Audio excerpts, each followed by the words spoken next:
monde, c'est Atsuki-san et on se retrouve pour une nouvelle critique analyse des épisodes de One Piece. On va parler de l'épisode 789, la chute de la capitale, Big Mom et Jinbei. Souvenez-vous, dans l'épisode précédent, on avait donc Big Mom qui était folle de maladie, qui voulait absolument un croquembouche. Alors pour ceux qui ne savent pas ce que c'est, un croquembouche en fait c'est une sorte de pâtisserie. En fait, c'est plein de choix à la crème empilés les uns sur les autres. Alors par contre, le nom, je m'en souviens plus non plus. Je vous avais dit la semaine dernière que je chercherais, que je saurais à nouveau ce que c'est. Ou du coup, on empile, c'est le terme pâtissier là. On empile plein de, genre comme un petit gâteau et tout, empilés les uns sur les autres. Mais je me souviens plus du nom.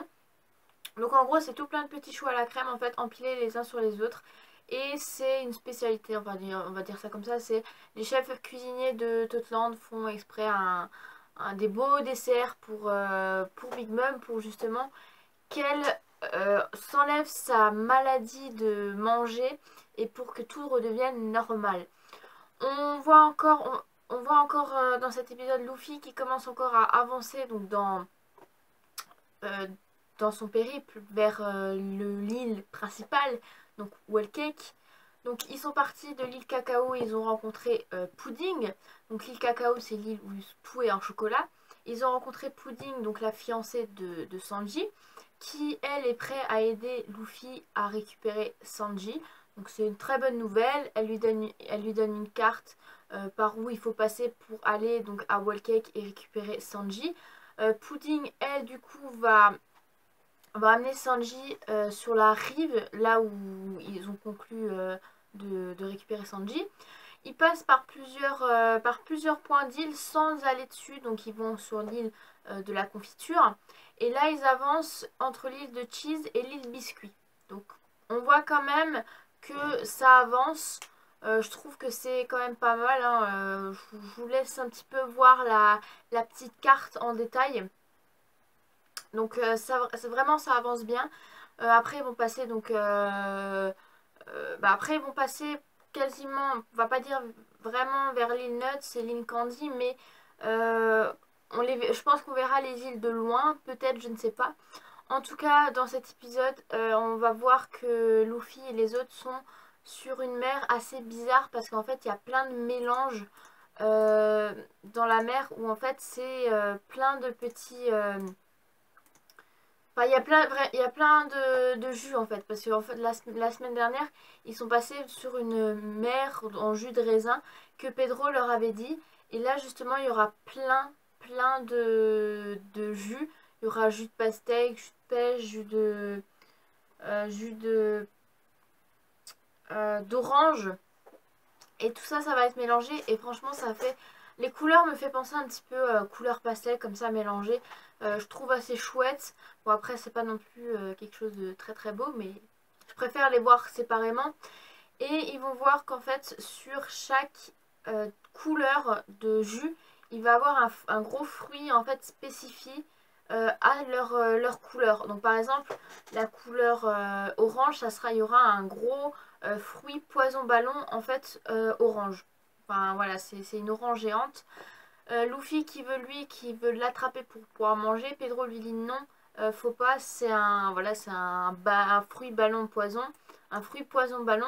Et en fait qui après bon il va prendre la pastèque. La pastèque va manger enfin va avaler Luffy. Mais du coup Luffy va faire un Gomu Gomu Kataringan et du coup va réussir à s'en sortir, va réussir à sortir donc de ce fruit. Et du coup ils vont pouvoir manger ces fruits là. On voit que Nami elle est complètement désespérée par Luffy, hein, clairement. Mais en tout cas, il a l'air de bien apprécier ses fruits et franchement c'est quand même des fruits assez gigantesques. Mais bon, gigant, ouais. Sinon on va revenir un petit peu à Big Mom parce que du coup pour l'instant je vous ai dit juste qu'elle voulait un croquembouche. Mais là dans cet épisode il y a un truc qui était assez intéressant. Donc Big Mom veut absolument ce croquembouche. Elle veut absolument son croquembouche pour pouvoir en fait pour que tout s'arrête clairement. Mais elle va récupérer tout plein d'aliments qu'elle a sur son chemin, dont des petits biscuits qui sautent parce que du coup La particularité de l'île Totland, donc de l'archipel Totland, c'est que tout est vivant, tout le monde parle, tout le monde bouge. Donc du coup, il y a carrément les meubles qui parlent, qui bougent, il y a les portes qui parlent, il y a les... Voilà, enfin, vraiment tout. Et là, justement, elle récupère donc tout plein d'aliments qu'elle trouve sur son chemin, mais elle se rend compte que ça n'a pas le goût d'un croquembouche, donc elle continue à dévaster tout sur son chemin. On voit encore des fils et des filles à Big Mom. On voit non, je sais jamais. Donc on rencontre Opéra, on voit Muscato et le dernier, euh, Pro, Prospect, non, attendez, j'arrive jamais.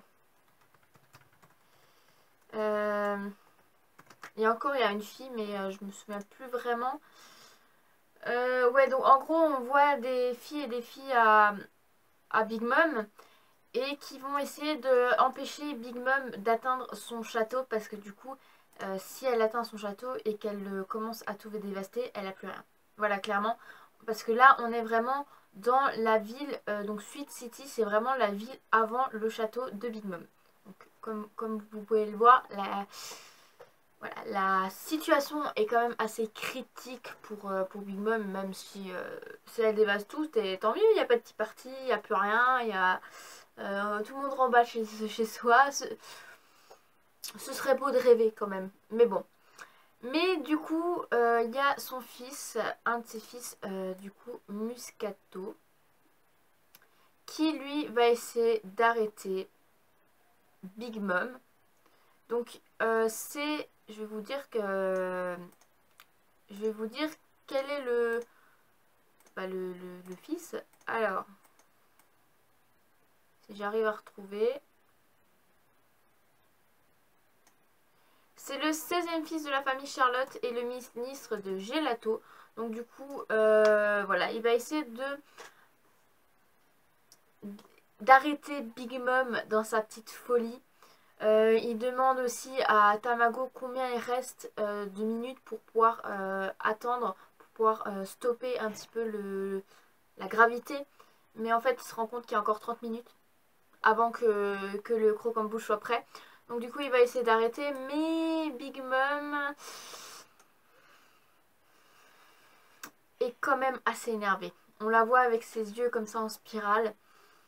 Donc la situation va s'aggraver parce qu'en effet, Big Mom va leur dire tout simplement: écoute, t'as le choix, la vie ou les bonbons. Et ouais, en gros, et bah, Big Mom va prendre tout simplement de l'espérance de vie de son fils.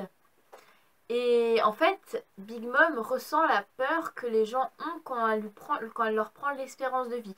Alors déjà, la Big Mom, elle est complètement folle avec la bave qui tombe là, les yeux comme ça, le sourire horrible. Hein. Mais du coup, les gens, ils sont sur le point ils sont sur le point de leur enlever leur espérance de vie, généralement ils paniquent et normalement faut pas, parce que s'ils paniquent, Big Mom ressent la peur et du coup va prendre l'espérance de vie entière. Et c'est justement ce qui va se passer. Son fils va complètement paniquer et du coup Big Mom va lui prendre son espérance de vie.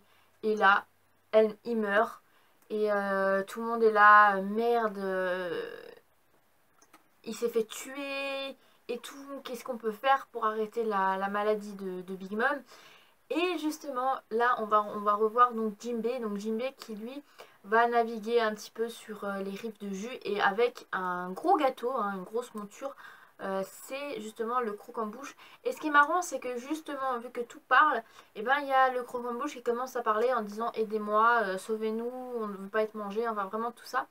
Et après, on voit clairement Jinbei qui prend le croquembouche et qui lui fout dans la gueule, hein, on va dire ça comme ça, parce que vu comment c'est fait, il lui met dans la gueule de Big Mom le croquembouche. Et là, Big Mom commence à redevenir un petit enfant comme ça, elle arrête de tout dévaster, elle dit délicieux, elle se met sur le vent, enfin sur le dos, en train de... Voilà, enfin... On se rend compte quand même que Big Mom, quand elle veut quelque chose et qu'elle a faim, elle est très énervée. Alors que là, elle mange ce qu'elle avait voulu et tout redevient normal. Mais ce qui est le plus marrant, c'est justement c'est qu'elle se rend compte que y a tout qui a été dévasté. Et elle se rend compte que, mais merde, qu'est-ce qui s'est passé? Déjà, pourquoi je suis là? Pourquoi la ville a été détruite? Elle va même demander à Jinbei si c'est lui qui l'a fait. Enfin, voilà, c'est assez marrant parce que Big Mom ne se rend pas compte quand elle est comme ça que c'est elle qui fait les choses et qu'elle va demander aux autres si c'est eux qui l'ont fait. Elle s'en rend pas compte en fait. Et c'est ça qui est assez marrant. Mais après, l'autre côté assez classe de cet épisode, c'est tout simplement Big Mom va demander à Jinbei pourquoi il est là. Donc déjà,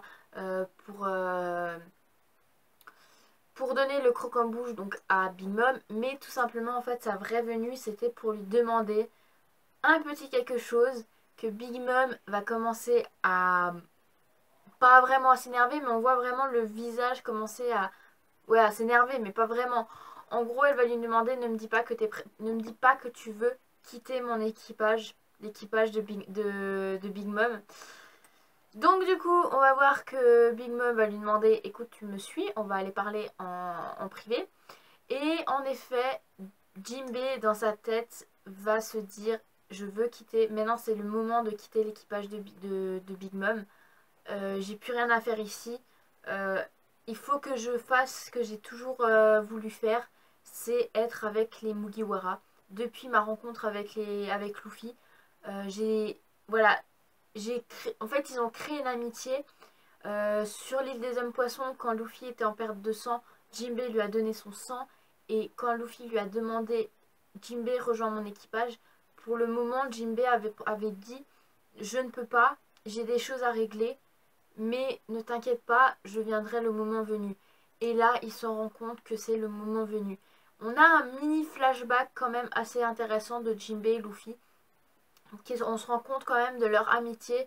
Et là, du coup, bah, Jinbei est prêt à quitter l'équipage de Big Mom et à venir chez les Mugiwara. Et je pense que ça va être magnifique parce qu'on se rend compte que, punaise, l'équipage de Jinbei va rejoindre l'équipage de Luffy qui va faire que l'équipage va encore s'améliorer. On va dire déjà avec Luffy, Zoro et Sanji, franchement c'est quand même déjà assez badass. Brook avec, je mettrais Brook même si c'est aussi un petit froussard avec enfin quand il s'agit ça dépend de quel moment il s'agit mais voilà il a quand même des techniques assez puissantes Brook mais ouais on se rend compte quand même que ils ont déjà, dans l'équipage de Luffy, ils ont déjà trois grands puissants attaquants, donc Zoro, Luffy et Sanji. Et si Jinbei rejoint vraiment l'équipage, je ne dis pas l'état de l'équipage de Luffy. Parce que dites-vous que Jinbei c'est un ancien Shichibukai. Voilà, gardez bien ça en tête. En tout cas, l'épisode s'arrête là et on a le petit teaser de la semaine prochaine où on verra un petit peu euh, Jinbei du coup qui va un petit peu être sur l'île des hommes poissons avec Big Mom en même temps. Par contre, on verra un truc assez bizarre, on verra une sorte de roulette avec une tête, des bras, des jambes. On verra tout ça dans le prochain chapitre. Dans le prochain épisode. En tout cas, l'épisode prochain va s'appeler Le Château de la Yonko, l'arrivée sur l'île Whole Cake. Et en effet, on aura le début de l'arrivée de Luffy sur l'île Whole Cake, où on va arriver dans une forêt assez bizarre, je dois dire. Mais moi, j'ai hâte d'être la semaine prochaine. Franchement, ça a été un très bon épisode. Donc, pour ceux qui n'ont pas lu les chapitres, bah du coup, on ne sait pas ce qui va arriver à Jinbei, hein, vu que Big Mom s'est assez énervé. Je pense qu'il va s'en sortir parce que Jinbei est quand même assez puissant. C'est quand même un des anciens Shichibukai, même si Big Mom est en effet un Yonko, un empereur. Il est quand même assez puissant, Jinbei, et franchement, c'est le genre de personne dans One Piece qui arriverait à s'en sortir tout seul. Donc on verra ce qui va se passer, on verra par rapport à cette fameuse roulette. On verra donc Luffy et les autres qui vont arriver sur l'île Whole Cake. Et peut-être qu'on verra du Sanji la semaine prochaine. J'aimerais bien voir un petit peu de Sanji la semaine prochaine avec le Germa. Parce que c'est vrai que c'est assez intéressant de voir du coup que bah, en fait clairement Sanji renie sa famille. Rien qu'en voyant son visage, il renie sa famille. Et il n'est pas content d'être arrivé sur le territoire du Germa. Donc voilà, tout ça on verra peut-être dans les prochains épisodes ou dans l'épisode encore après. Donc j'espère qu'on verra tout ça la semaine prochaine.